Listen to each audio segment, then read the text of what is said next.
Lalu apalagi yang bisa membuat kita ingat kepada mati? Mengawal jenazah.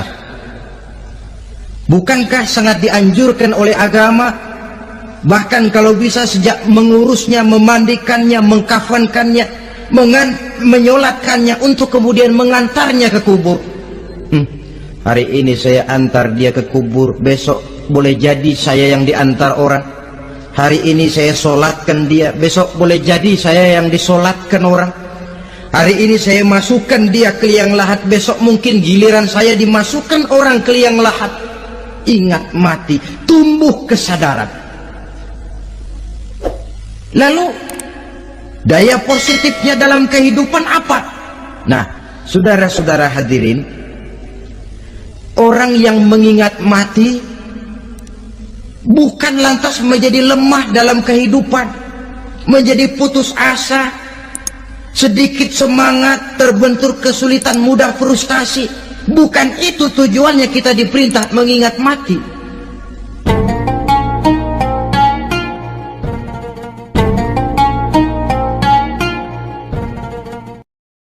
Assalamualaikum warahmatullahi wabarakatuh. Waalaikumsalam warahmatullahi wabarakatuh. Bapak-bapak, ibu-ibu, saudara-saudara kaum muslimin rahimakumullah. Sudah menjadi keyakinan dalam kehidupan kita bahwa segala yang ada permulaannya tentu akan ada penghabisannya. Setiap yang punya awal mesti akan punya akhir. Tidak ada keabadian dalam kehidupan dunia ini. Semuanya datang dan pergi silih berganti, berubah oleh pergeseran masa dan pertukaran waktu. Demikianlah kalau kita mau merenungi kehidupan dari alam di sekitar kita. Sejak dari kehidupan tumbuh-tumbuhan, binatang, sampai kepada kehidupan kita, makhluk bernama manusia. Lihatlah kita manusia misalnya. Dimulai sejak kita terlahir ke alam ini, keluar dari alam rahim ibu, menjadi bayi yang merah tidak berdaya, untuk kemudian berangsur meningkat menjadi anak-anak. Dari kehidupan anak-anak berubah lagi kita menjadi remaja dengan segala keceriaan dan kelincahannya, dan dari masa remaja naik lagi kita memasuki usia dewasa, untuk kemudian berangsur memasuki hari tua.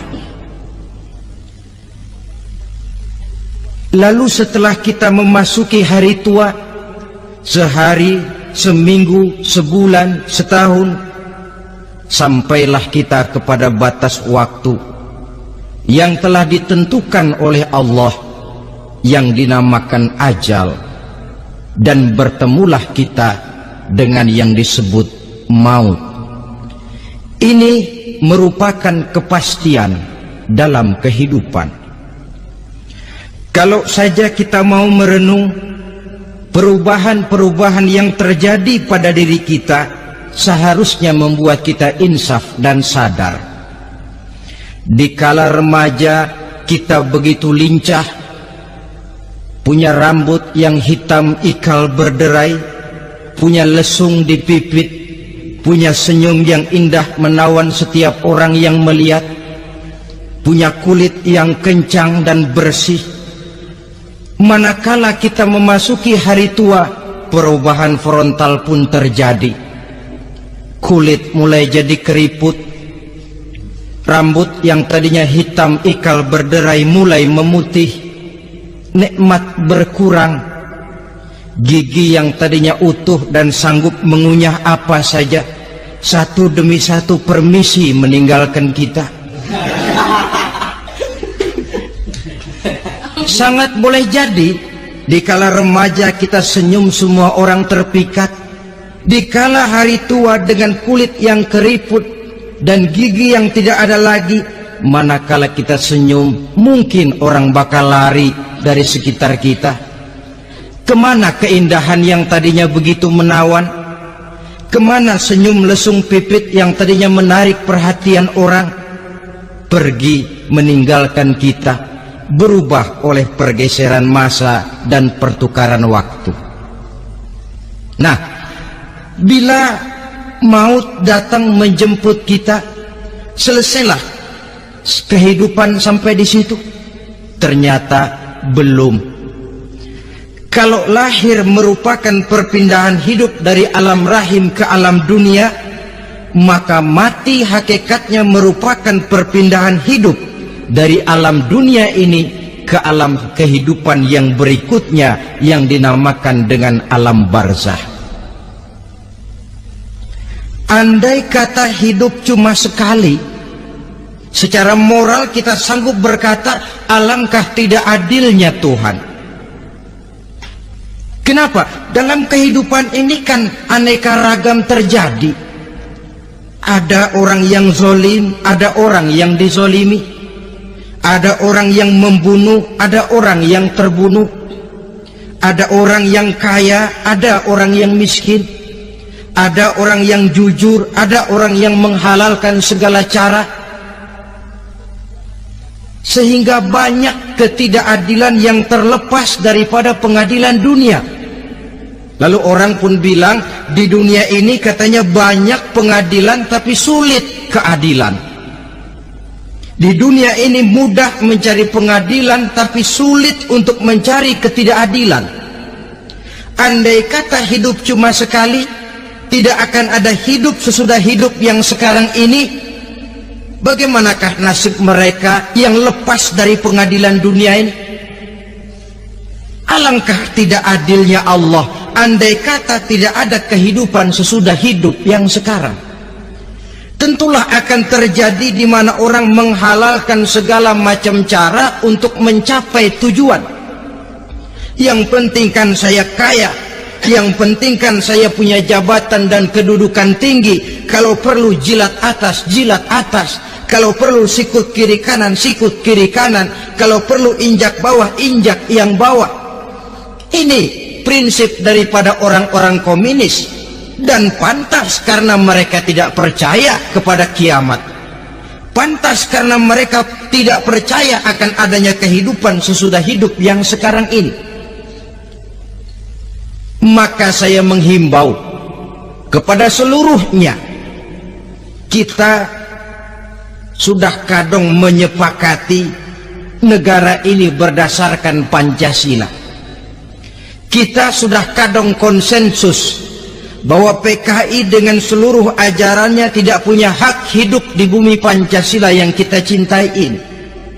Maka salah satu ajaran PKI tujuan menghalalkan cara kita orang Indonesia yang berbudi pekerti luhur, yang punya nilai budaya tinggi, janganlah sampai mencaci PKI, membubarkan PKI, mengutukkan PKI, tapi dalam kehidupan sehari-hari prakteknya prinsip komunis kita pakai. Apa itu? Tujuan menghalalkan cara. Asal sudah tujuan tercapai, cara apapun saja halal. Itu pandangan hidup orang yang tidak percaya kepada adanya hari akhirat. Sebagai muslim yang yakin akhirat ada, kiamat pasti akan datang. Hidup tidak cuma sekali. Maka kalau kita zalim, kalau kita berbuat aniaya, kalau kita melakukan korupsi, kalau kita merugikan orang lain, boleh jadi kita terlepas daripada pengadilan dunia. Tapi ingatlah, kita tidak akan pernah lepas dari pengadilan Allah, pengadilan Qadhi Rabbul Jalil, di mana kita akan diadili dengan seadil-adilnya, dan tidak satu perbuatan yang bersifat salah, yang bagaimanapun kecilnya, yang akan lepas dari pengadilan di akhirat itu nanti. Pantas saja kalau satu hari malaikat Jibril datang menasihati Rasulullah sallallahu alaihi wasallam. yang artinya juga menasehati kita semua. Apa kata malaikat Jibril kepada baginda Nabi? Ya Muhammad, ish ma syi'ta fa innaka mayyitun. Hai Muhammad, hiduplah semau kamu, tapi jangan lupa kamu pasti akan mati. Kalau memang dilarang tidak terlarang, dicegah tidak tercegah, kamu mau melaksanakan hidup menurut maumu sendiri, persilahkan, hiduplah menurut mau dan gayamu. Tapi jangan lupa, fa innaka mayyitun, satu saat kau pasti bakal mati. Dan mati itu bukan akhir dari segalanya, dia babak baru bagi kehidupan selanjutnya. Silahkan hidup menurut maumu, tapi jangan lupa kau pasti akan mati. Wa'mal ma syi'ta fa innaka majziyun bih. Kerjakan apa saja yang kamu mau. Kalau kau mau menghalalkan segala macam cara, persilahkan halalkan segala macam cara. Tapi jangan lupa kau akan mendapat balasan dari seluruh amal perbuatanmu. Wa ahbib ma syi'ta fa innaka mufariquhu. Dan cintailah apa saja yang mau kau cintai. Kau cintai anak istrimu, silahkan. Kau cintai harta bendamu, tafadhal. Kau cintai tanah airmu, kau cintai pangkat dan jabatanmu, persilahkan. Tapi jangan lupa, fa innaka mufariquhu, kau pasti akan berpisah dan akan meninggalkan segala yang kau cintai itu. Apa artinya ini buat kita? Ternyata sesudah maut datang menjemput kita, ada kehidupan sesudah hidup yang sekarang ini. Ini yang mendorong kita untuk dalam kehidupan di dunia ini tidak melakukan prinsip saenake dewe, semaunya sendiri saja, asal perut kenyang, asal pangkat tinggi, asal harta dapat. Masa bodoh dengan merugikan orang lain, masa bodoh dengan menipu orang lain. Iku jenenge saenake dewe. Muslim tidak diajarkan.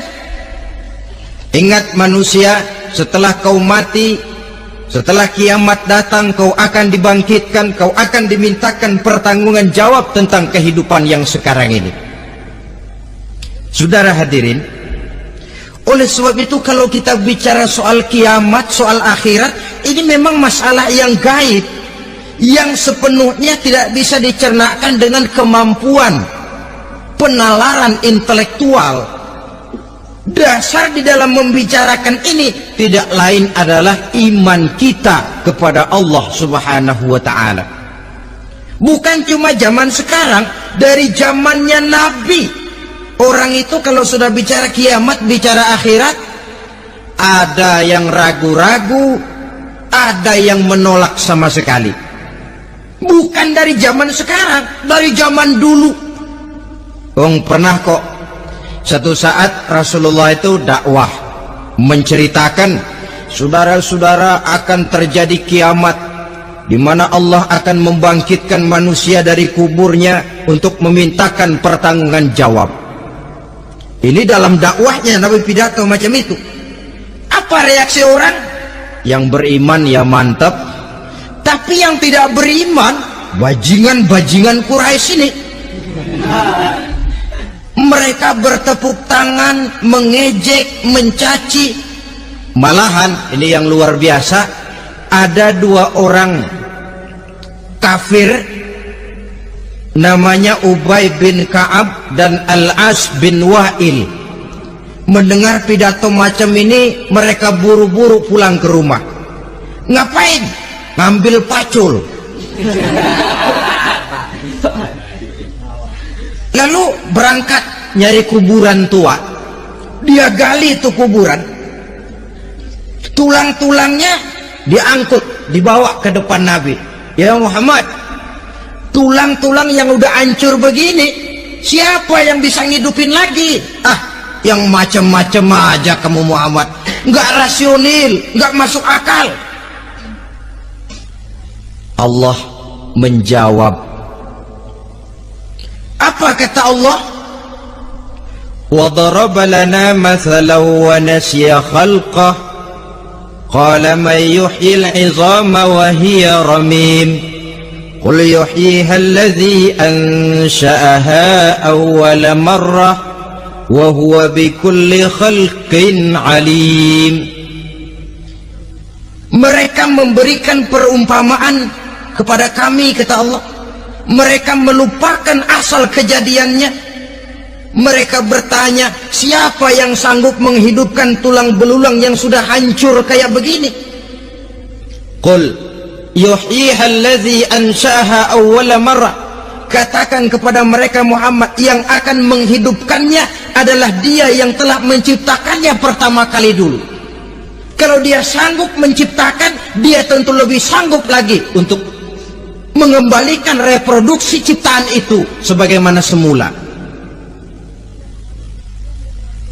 Yang paling kasihan yang ragu-ragu, akhirat itu ada apa enggak sih? Kiamat itu ada apa enggak sih? Lantaran ragu-ragu, terombang-ambing dia antara harapan dan putus asa, antara kenyataan dan idealisme. Ada yang buta sama sekali 100% terhadap keadaan-keadaan sesudah mati. Perhatian mereka hanya tercurah kepada kehidupan sebelum mati. Yang mereka perhatikan siang dan malam tidak lebih daripada urusan perut.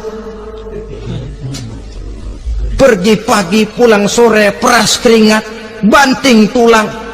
Cuma soal makan, soal minum, soal pakaian, soal kendaraan, soal rumah tangga, soal anak, soal istri. Yang mereka pentingkan hanya soal-soal politik misalnya, ekonomi, pembangunan dan industri.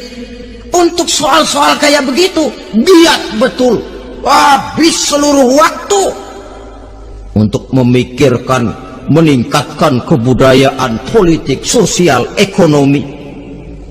Kadang-kadang kurang tidur, kurang istirahat, berkeliaran ke sana kemari ke tempat yang jauh-jauh, sampai kadang-kadang terkena stres, penyakit darah tinggi, ginjal, lever, untuk memikirkan hal-hal yang semata-mata karena dunia saja. Lantas boleh jadi mereka mendapatkan kekayaan yang berlimpah ruah, mendapatkan kedudukan yang tinggi, nama yang semerbak, dikenal orang di barat dan di timur, di utara dan di selatan. Tetapi alangkah kecewanya mereka jikalau datang ajal menjemput nyawa, mati mereka meninggalkan harta yang banyak, nama yang masyhur. Mereka disebut dengan jasa-jasanya. Radio memberitakan, TV menyiarkan, koran-koran memuat. Bahkan nama mereka kadang-kadang dikenang 2-3 tahun setelah wafatnya. Tetapi dalam pada itu, roh mereka merintih, mengeluh, menderita, karena dilemparkan oleh Allah ke tempat-tempat yang kotor. Penyesalan yang sudah tidak akan ada gunanya lagi. Saudara-saudara kaum muslimin rahimakumullah, oleh karena itu kehidupan akhirat bukanlah dongeng dan takhayul, bukan khurafat dan khayalan. Kehidupan akhirat, hari kiamat adalah kebenaran dan kepastian. Dalam surah Al-Hajj ayat ke-7, Allah subhanahu wa ta'ala menyatakan, wa anna as-sa'ata atiyatun la raiba fiha wa anna allaha yab'asu man fil qubur. Dan bahwasanya kiamat itu sesungguhnya adalah sesuatu yang pasti dan tidak ada keraguan-raguan lagi di dalamnya. Dan bahwasanya Allah sungguh-sungguh akan membangkitkan manusia dari kuburnya masing-masing. Nah, kalau kita sudah yakin kiamat sesuatu yang pasti adanya, akhirat sesuatu yang pasti adanya, dari mana pembicaraan tentang kiamat ini kita mulai? Tentu dari diri kita. Marilah kita mencoba melihat proses perjalanan hidup ini sampai kita memasuki kiamat. Hadirin, tidak ada makhluk secantik manusia. Tidak percaya, pernah ke Ragunan? Nah, saudara masuk ke kebun binatang, segala macam makhluk ada di situ, ratusan macam jenis binatang. Bandingkan dengan saudara, kira-kira cakep mana?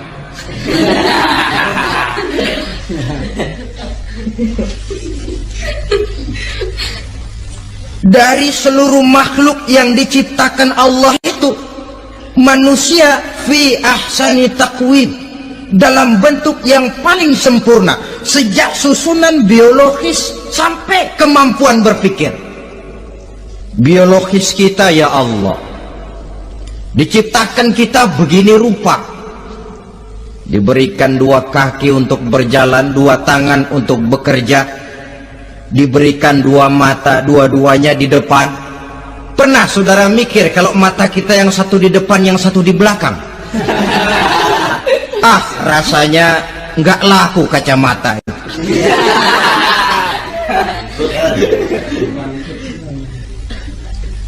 Diberikan hidung dengan 2 lubang, tahu betul Allah ke bawah lagi lubangnya. Coba pikir kalau lubang hidung kita menghadap ke atas. Aduh, kalau musim hujan repot jagain hidung. Laqad khalaqnal insana fi ahsani taqwim. Sungguh telah kami ciptakan manusia dalam bentuk kejadian yang paling sempurna ketimbang makhluk-makhluk Allah lainnya. Nah, kesempurnaan manusia ini oleh karena hidupnya terdiri dari 2 unsur pokok. Pertama unsur jasmani dan kedua unsur rohani, jasad dan roh. Jasad yang terlihat sekarang ini, potongan saudara yang ngejedok di depan saya ini jasad saudara. Ini yang berasal dari saripati makanan yang dimakan oleh bapak ibu kita, lalu hasil kerjasama yang baik antara ibu dengan bapak, terwujudlah kita. Kalimat langsungnya, jasad ini berasal dari tanah yang tadi berubah dari bayi, remaja, dewasa, meningkat hari tua. Yang berubah itu jasmani kita. Kenapa? Karena jasmani itu materi, benda, daya tahannya terbatas. Dia berubah oleh pergeseran massa dan pertukaran waktu. Apa ada orang makin tua makin cakep? Jasmani oleh karena dia materi, dia berubah oleh pergeseran massa dan pertukaran waktu. Nah, yang menyebabkan jasmani itu bergerak karena ada roh di dalamnya. Ini yang menyebabkan kehidupan. Ini yang menjadi sumber kehidupan, pusat kesadaran dan pengertian dalam kehidupan manusia. Tanpa roh dalam diri kita, maka jasad kita, pernah lihat orang mati? Nah, itu kalau orang mati, coba perhatikan, apanya yang kurang? Kupingnya masih ada tapi sudah tidak sanggup mendengar, matanya masih lengkap tapi tidak mampu melihat, jangankan melihat, terbuka saja tidak, mulutnya masih ada tapi sudah tidak bicara lagi, telinganya cukup tapi sudah tidak sanggup mendengar, kakinya lengkap tapi tidak mampu lagi berjalan. Apa penyebabnya itu? Ternyata jasmani kita, jasad ini manakala sudah ditinggalkan oleh ruh, dia tidak akan bisa berdaya apa-apa, tidak mampu berjalan, tidak pula berbuat, tidak pula bekerja apapun saja. Saudara-saudara, dua-duanya punya kebutuhan. Jasmani ada kebutuhannya, rohani pun ada kebutuhannya. Jasmani yang jelas perlu makan, perlu minum, perlu tidur, perlu pakaian, dan sebagainya. Nah, apabila saat berpisah datang, ajal sampai, berpisahlah roh dan jasad. Dan itulah yang dinamakan dengan maut. Jadi apa sih mati itu? Mati adalah berpisahnya roh dengan jasad. Sebab itu Islam sangat menganjurkan kita untuk banyak-banyak mengingat mati. Bagaimana caranya mengingat mati? Pertama, mati itu kan pasti. Kira-kira yang hadir di sini ada yang nggak mati nggak kira-kira? Semuanya bakal mati kan? Berani? Berani. Sekarang mau? Saudara, sebenarnya kalau kita merenung lebih jauh, orang itu tidak perlu takut mati, walaupun tidak boleh terlalu berani menghadapi mati. Karena bagaimanapun takutnya kita kepada mati, toh dia pasti datang. Bagaimanapun beraninya kita mati, kalau belum ajal ya tidak mati juga. Jadi muslim itu kan harus berani menghadapi hidup dan tidak takut menghadapi mati. Mati adalah sesuatu yang pasti. Muslim dianjurkan banyak-banyak mengingat mati dalam kehidupan. Caranya bagaimana? Pertama, berziarah, nengokin teman yang sakit. Ya? Ya. Suka nengokin teman yang sakit enggak? Oh, itu pahalanya kata Nabi. Menengok orang yang sedang sakit lebih afdol daripada sholat sunnah 1000 rakaat. Apa pernah saudara sembahyang sunnah sampai 1000 rakaat? Nengokin orang sakit pahalanya lebih afdol daripada itu. Kenapa menengoki orang sakit mengingatkan kita kepada mati?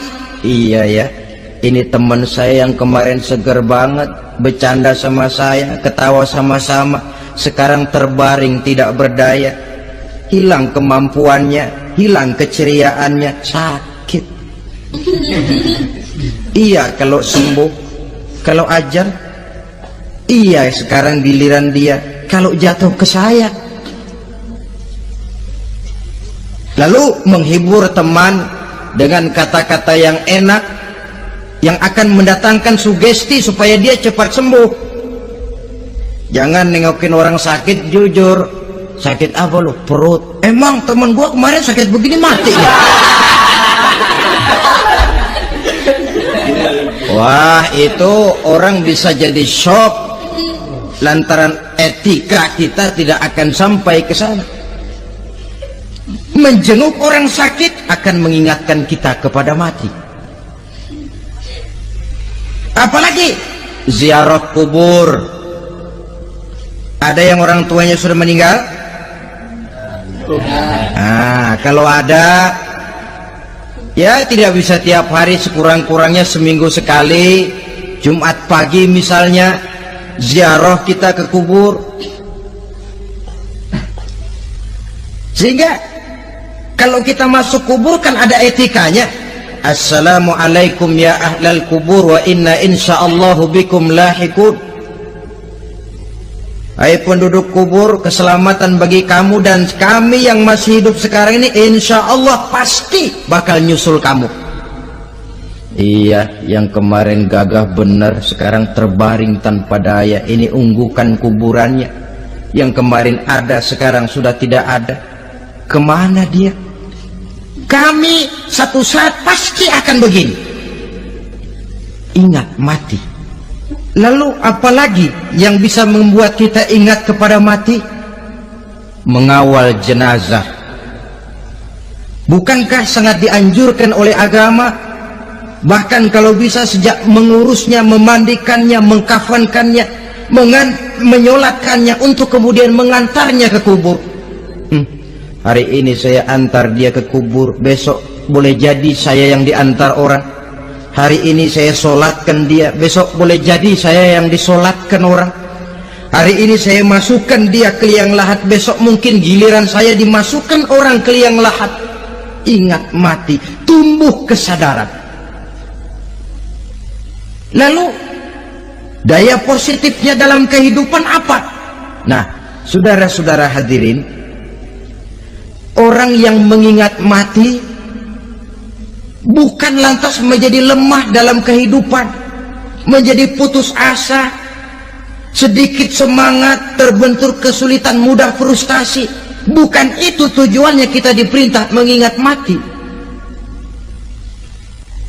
Jelasnya Islam menganjurkan kita untuk mengingat mati guna maksud-maksud yang positif, supaya orang lalu sadar hidup ini cuma sebentar. Maka mumpung hidup, nah ini mumpung, tapi mumpung yang baik.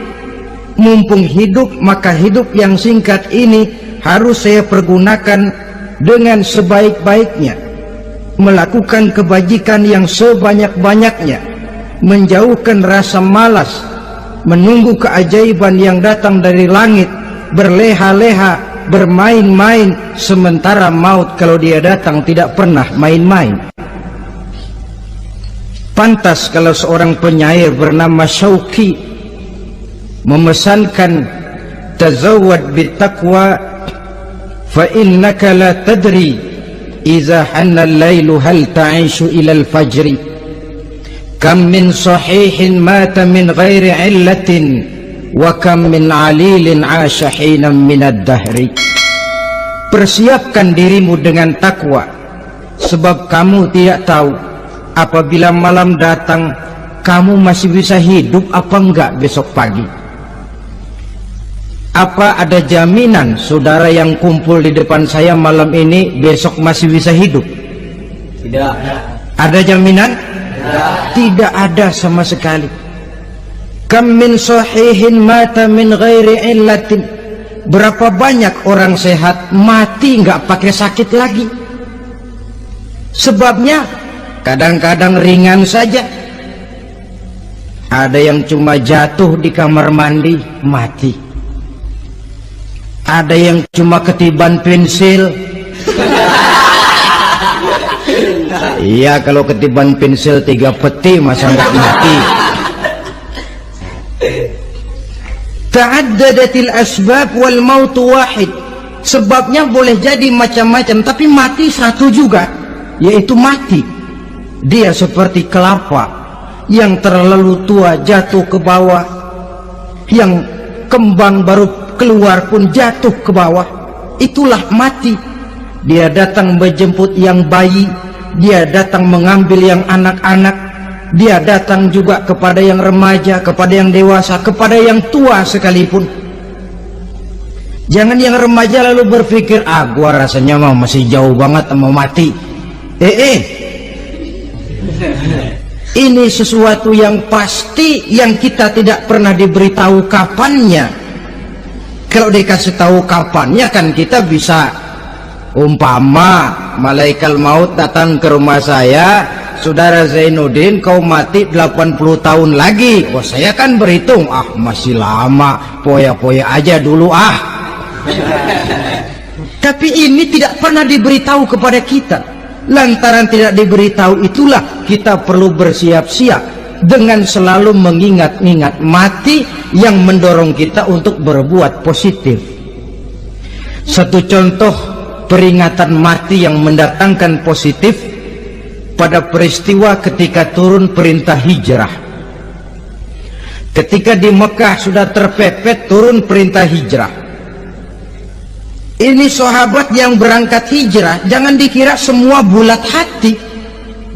Ada yang mikir, kalau saya hijrah berangkat dari Mekah ke Madinah, nanti di tengah jalan dicegat oleh kafir Quraisy lalu dibunuh, pan mati saya. Takut mati. Allah peringatkan, kullu nafsin za'iqatul maut. Kamu disuruh hijrah saja takut mati, padahal kamu tahu semua yang hidup bakalan mati. Diam saja di Mekah mati, hijrah ke Madinah pun akan mati. Mendengar ayat ini, Sayyidina Umar bin Khattab seperti dibakar semangatnya. Kalau sebagian sahabat hijrah sembunyi-sembunyi, beliau mau hijrah itu malah bajingan Quraisy dikumpulkan dekat Ka'bah. Pidato, ya ma'syara Quraisy, hei dedengkot Quraisy, dengerin, besok pagi yang namanya Umar bin Khattab mau hijrah dari Mekah ke Madinah. Siapa yang kepengen kepalanya berpisah dengan badannya, persilahkan cegat Umar di jalanan. Besok dengan tenang dia berangkat hijrah, gak ada yang berani nyegat. Tuh Quraisy juga barangkali mikir, gue ngapain nyegat penyakit. Begitu ingat mati, timbul semangat juang, timbul semangat berbuat. Ini ingat mati yang positif, bukan yang melemahkan semangat. Dah jangan kerja rajin-rajin dah, lu bakalan mati. Ini ingat mati yang salah pasang. Ingat mati seharusnya mendorong manusia untuk berbuat lebih tekun. Allah memberikan peringatan, qul innal mauta alladhi tafirruna minhu fa innahu mulaqikum. Katakan, maut yang kamu akan melarikan diri daripadanya, yang kamu takuti benar dia pasti akan datang menjemput kamu.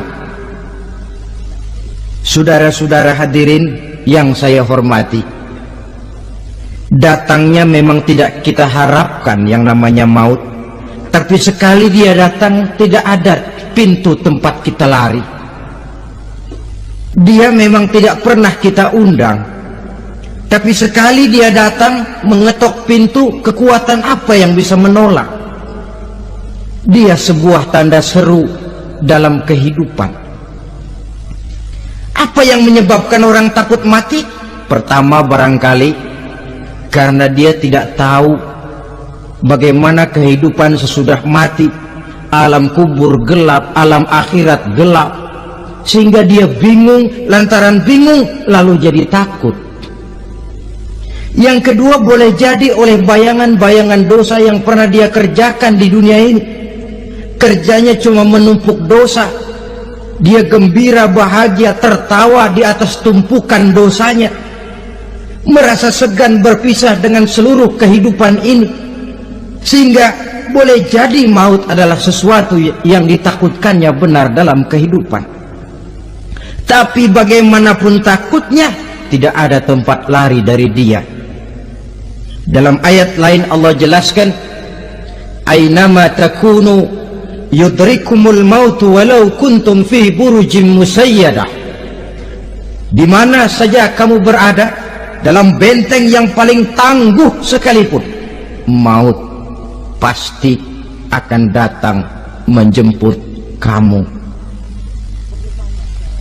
Nah, bagaimana caranya maut datang menjemput kita? Bila datang dia, sang malaikat pencabut nyawa, malaikat Israel namanya, hendak mengambil ruh kita. Dalam suasana macam begitu, di akhir kehidupan dunia, dalam berhadapan dengan sakaratul maut, terbagilah manusia dalam dua bagian besar. Pertama, yang menghadapi sakaratul maut itu dengan husnul khatimah, baik di akhirnya, sehingga pada saat ruhnya berpisah dengan jasadnya, kelihatan dia seperti senyum, mukanya cerah. Bahkan sebelum itu boleh jadi dia sempat meninggalkan pesan-pesan yang baik. Ada yang sempat azan, ada yang sempat baca Quran. Pernah kan nemui orang yang mau mati seperti itu? Yang sempat azan, yang sempat baca Quran, yang sempat meninggalkan wasiat-wasiat yang baik. Sebab apa? Malaikat maut datang menjemput mereka juga dengan baik-baik, dicabut ruhnya perlahan-lahan, tapi sungguh pun perlahan-lahan. Pedihnya, sakitnya tetap tiada tara. Rasulullah Sallallahu Alaihi Wasallam, dikala beliau hendak berhadapan dengan sakaratul maut, diceritakan mencelupkan tangannya ke dalam gelas berisi air, lalu mengusapkannya ke muka beliau seraya berdoa, "Ya Allah, mudahkan saya dalam menghadapi sekarat ini." Beliau juga yang mengatakan bahwa sakitnya sakaratul maut sama dengan 300 kali bacokan pedang. Sehingga kita diajarkan doa. Di antara doa selamat itu kan ada, Allahumma hawwin alaina fi sakaratil maut. Ya Allah, mudahkan saya di dalam menghadapi sakaratul maut itu. Ketika ruh ini keluar dari jasad, mata masih mengikuti ruh itu. Sehingga kadang-kadang ada yang matanya terbelalak dan tidak sempat ditutup, terbuka terus, mengikuti ruh itu keluar dari jasadnya. Adapun golongan kedua, manusia yang ketika berhadapan dengan sakaratul maut mendapatkan su'ul khatimah, jelek di penghabisannya, sekaratnya sudah setengah mati, lalu jelek juga di akhirnya, mati dalam keadaan yang tidak baik, tidak terpuji. Ada yang lagi megang kartu, mati. Ada yang lagi di tempat ngadu ayam, mati. Ada yang lagi di tempat pelacuran, mati. Ada yang lagi megang botol minuman keras, mati. Nih barangkali malaikat maut gemes banget nariknya, lu bajingan, lu tarik terus kan. Mati su'ul khatimah.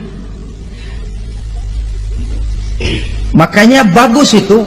Kadang-kadang di majelis-majelis taklim kan sering dibaca, ya Allah biha, ya Allah biha, ya Allah bihusnil khatimah. Kan ada itu? Ada enggak?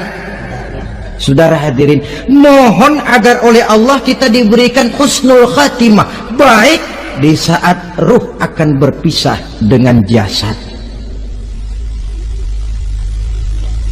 Ini sesuatu yang pasti. Sang malaikat maut datang menjemput nyawa. Setelah ruh berpisah dari badan, maka tinggallah sang badan, ditangisi oleh semua yang kita tinggalkan. Sehingga kepada putrinya Fatimah, ketika malaikat maut datang hendak menjemput baginda Nabi, beliau berkata kepada anaknya, Fatimah, kamu tahu siapa yang datang? Saya tidak tahu, Bapak. Yang datang hadimul lazat, itu dia yang menghancurkan seluruh kesenangan dunia. Waqati'us syahwat, yang memisahkan kita dengan seluruh yang kita cintai. Dia malaikat maut, Pak. Manakala jasad sudah ditinggalkan oleh ruh, itulah yang dikerubungi orang. Anak menangis, istri menangis, orang tua bersedih, teman-teman merasa kehilangan, menangisi jasad. Diuruslah jasad kita, dimandikan sebagaimana mestinya, dikafankan dengan kain putih 3 lembar. Itu yang hendak kita bawa kembali ke tempat asal kita. Pakaian sutra, jas yang mereknya Switzerland wool, kain yang Samarinda, sepatu yang Belly atau Beltoni, jam tangan yang Rolex, kendaraan yang serba mewah. Tidak ada yang menyertai kita. Kain putih 3 lembar itu saja lagi. Demi setelah dikafankan, dibujurkan, kita menghadap ke arah kiblat. Orang banyak pun datang menyolatkan kita dengan 4 takbir,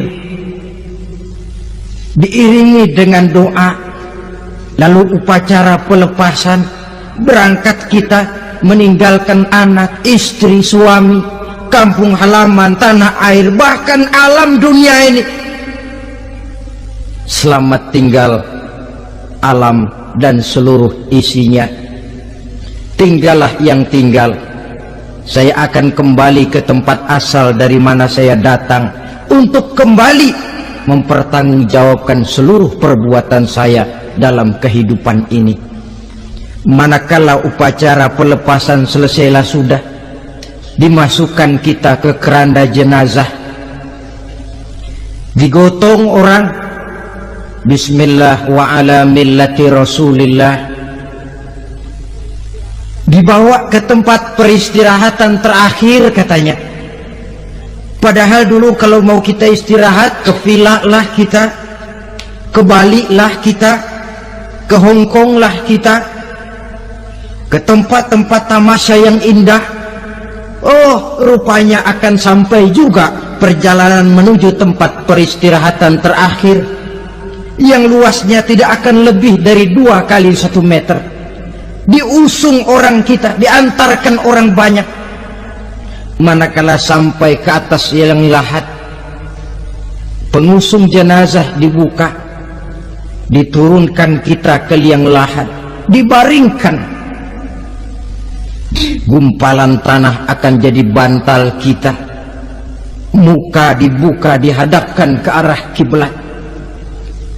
Setelah itu ditutup liang lahat kita dengan kayu.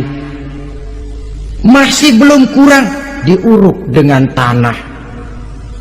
Yang menguruk orang-orang yang tadinya mencintai kita, menyayangi kita. Tapi ketika jasad sudah ditinggalkan ruh, habis rupanya cintanya. Coba jasad kalau sudah ditinggalkan ruh, 3 hari aja di rumah, serem. Ya mayit, siapa yang betah nemenin mayit?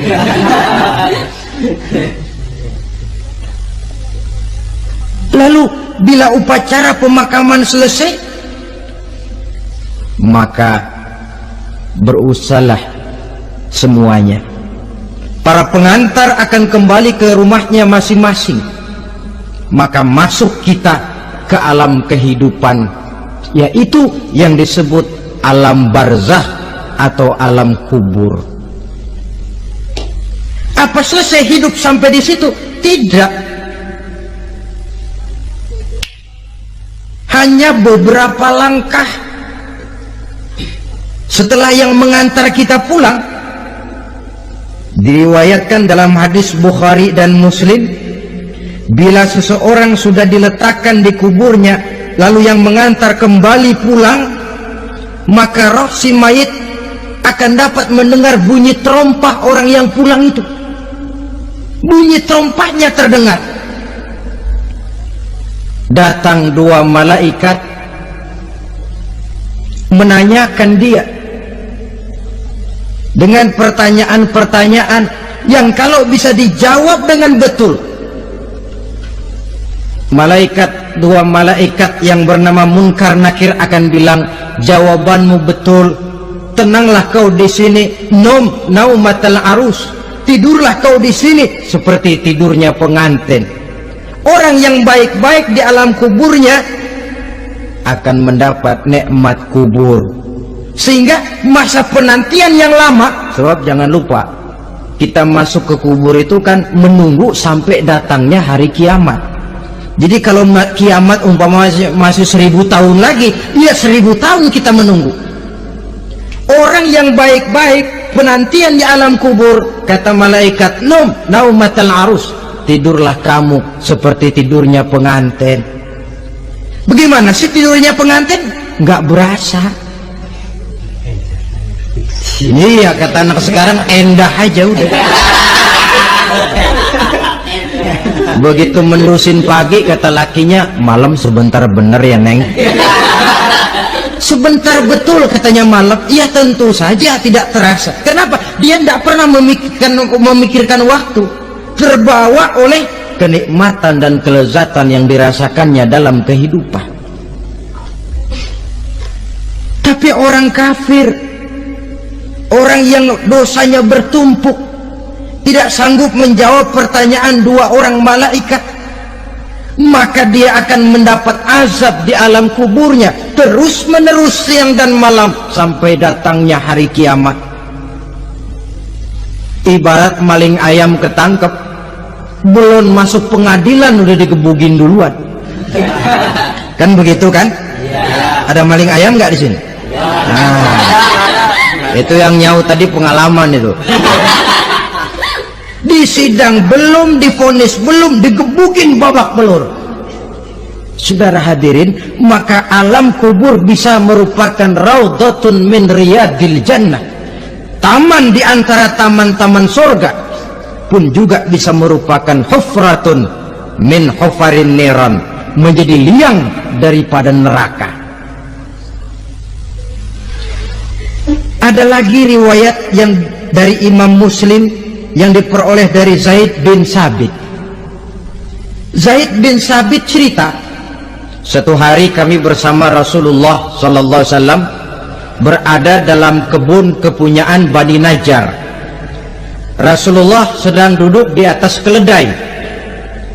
Tiba-tiba entah bagaimana itu keledai terkejut, kaget, berontak, hampir Rasulullah jatuh. Rasulullah kemudian bertanya, rupanya di kebun itu ada kuburan tua, 5 atau 4 kuburan. Rasulullah lalu bertanya, saudara-saudara ada yang tahu nggak ini kuburan siapa? Nggak ada ya Rasulullah. Memang kenapa? Ini penghuni kuburnya lagi disiksa oleh Allah. Andai kata boleh saya mohon kepada Allah supaya kamu dengar seperti yang saya dengar, andai kata saja kamu kuat mendengarnya, saya pasti akan berdoa. Tapi sayang, saya yakin kamu pasti tidak akan kuat mendengar mereka mendapat azab di kuburnya. Hadis sahih riwayat Imam Muslim dari Zaid bin Sabit. Kehidupan di alam barzakh, Pak, iya kalau yang matinya dikuburin. Lah kalau yang matinya dia ceburin ke laut, dibakar, di medan perang hilang, nggak ketahuan kemana jenazahnya. Saudara, hilang kek, dikubur kek, di dalam lautan direndam kek, itu kan cuma logika kita.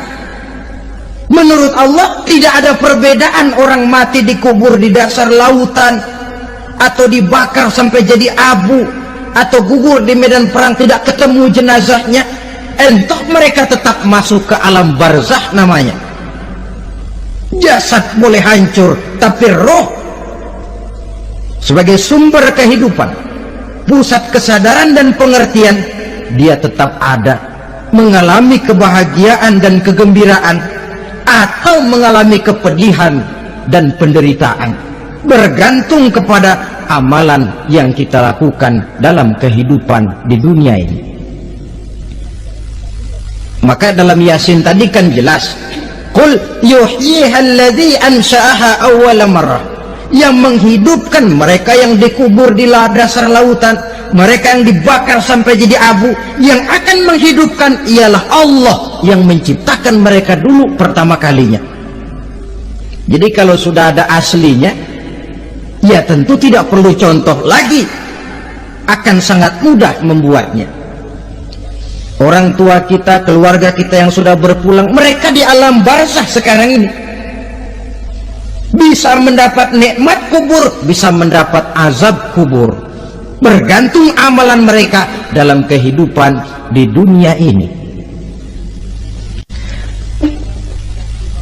Dalam Musnad Imam Ahmad dan Sahih Abi Hatim malah ada tambahan riwayat, orang yang banyak kebajikannya di dunia, amalannya akan datang menemani dia. Sholatnya dekat kepalanya, puasa sebelah kanan, zakat sebelah kiri, menghibur dia. Malahan dikatakan berbentuk orang yang cantik menemani dia di alam kuburnya. Aneh, dia tanya, man anta lam ara fid dunya ajmal minka. Siapa kamu? Di dunia ini belum pernah saya melihat orang secantik kamu. Dia jawab, ana amaluka soleh. Saya adalah amalmu yang soleh yang kau kerjakan waktu di dunia. Saya sekarang diperintahkan untuk menemani kamu di sini. Alhamdulillah. Sedangkan amalnya yang jahat akan datang dalam bentuk yang menyeramkan menemani dia di sana. Bayangin deh, di kuburan ditemenin yang serem-serem. Sama juga di dunia. Di dunia, kalau kita di tempat gelap ditemenin orang cakep, enak nggak? Wah, pengalaman. Tapi coba bayangin, sudah tempatnya gelap, yang nemenin jelek nggak ketulungan, gerah kita. Nah, saudara hadirin yang saya hormati, lalu bagaimana tempat arwah-arwah yang sudah kembali menghadap Allah yang disebut mustaqarrul arwah itu? Macam-macam tingkatannya sesuai dengan profesi dan amalannya waktu di dunia. Ada roh-roh itu yang setelah pisah dengan jasad, artinya mati, ditempatkan di tempat yang disebut a'la iliyin, tempat yang tertinggi. Siapa ini? Arwahnya para nabi dan para rasul. Ini fi a'la iliyin, di tempat yang tertinggi. Arwahnya para nabi, arwahnya para rasul. Dan karena kita bukan nabi, bukan rasul, ya jangan mimpi dapat tempat fi a'la iliyin, kecuali kalau Allah menghendaki. Itu hak prerogatif Allah, tapi kan tidak adil kalau Allah melakukan itu. Ini kelompok roh-roh yang masuk golongan VIP. Wah, the first class. Para nabi, para rasul. Lalu ada pula roh-roh itu yang setelah pisah dengan jasadnya diumpamakan seperti burung-burung hijau yang berterbangan di perkebun-kebunan surga. Roh siapa mereka ini? Rohnya para syuhada, orang-orang yang mati syahid gugur membela agama. Nah, ini bedanya orang mati syahid dengan pahlawan, ya. Apa bedanya syuhada dengan pahlawan? Kalau syuhada, orang yang gugur membela agama, niatnya karena Allah, mati syahid. Kalau pahlawan, orang yang gugur membela negara, orang yang dianggap berjasa kepada pemerintah. Klimaksnya, kalau orang mati syahid jelas surga, tapi pahlawan belum tentu surga. Kenapa? Bergantung kepada negara macam apa yang dibelanya dan pemerintah model mana yang dibelanya. Di negara-negara komunis misalnya, banyak nggak pahlawan? Banyak. Dengan sekian tanda jasa yang mati di medan perang dan sebagainya. Kira-kira pahlawan komunis masuk surga enggak? Enggak. Ya, kalau pahlawan komunis masuk surga, kita nggak kebagian kapling di surga barangkali. Inilah bedanya pahlawan dengan orang mati syahid. Kemudian ada pula roh itu yang tertahan di pintu surga. Tertahan di pintu surga. Ini seperti tadi, orang yang mati syahid tapi masih ada kaitan di dunia. Rasulullah pernah ditanya orang, ya Rasul, kalau saya maju ke medan perang bela agama, mati syahid, apa saya masuk surga? Iya, masuk surga. Kecuali kata Nabi, kalau masih punya utang. Nah, tertahan di pintu surga. Ada pula roh itu yang tertahan di alam kuburnya. Ini umumnya seperti tadi itu. Ada mempunyai dosa, mempunyai kesalahan, sehingga merasakan azab kubur. Ada juga roh itu yang tertahan di permukaan bumi. Mereka yang dalam hidup selalu menumpuk dosa-dosa yang besar, meninggal sebelum keburu untuk bertaubat. Saudara hadirin yang saya hormati, inilah yang kita khawatirkan. Sebab jikalau pada saat roh sudah datang, jikalau saatnya roh datang berpisah dengan jasad, menemukan sakaratul maut, saat itu taubat sudah tidak akan ada gunanya lagi. Masuk ke alam kubur, mendapat azab kubur sampai datangnya hari kiamat. Berapa lama di alam kubur ini? Menunggulah kita sampai datang saatnya kiamat. Nah, saudara-saudara, apa tanda-tanda hari kiamat? Kapan dia akan datang? Bagaimana hal ihwal manusia pada saat terjadi kiamat? Bagaimana alam ini? Bagaimana perhitungan di padang mahsyar? Insya Allah akan saya ungkapkan pada bagian kedua dari ceramah ini. Insya Allah kita akan lanjutkan pembicaraan ini sampai kepada terminal paling akhir, surga dan neraka. Inilah saja pertemuan kita pada kesempatan kali ini. Terima kasih banyak atas segala perhatian. Mohon maaf atas segala kekurangan. Wabillahi taufiq wal hidayah. Wassalamualaikum warahmatullahi wabarakatuh. Waalaikumsalam warahmatullahi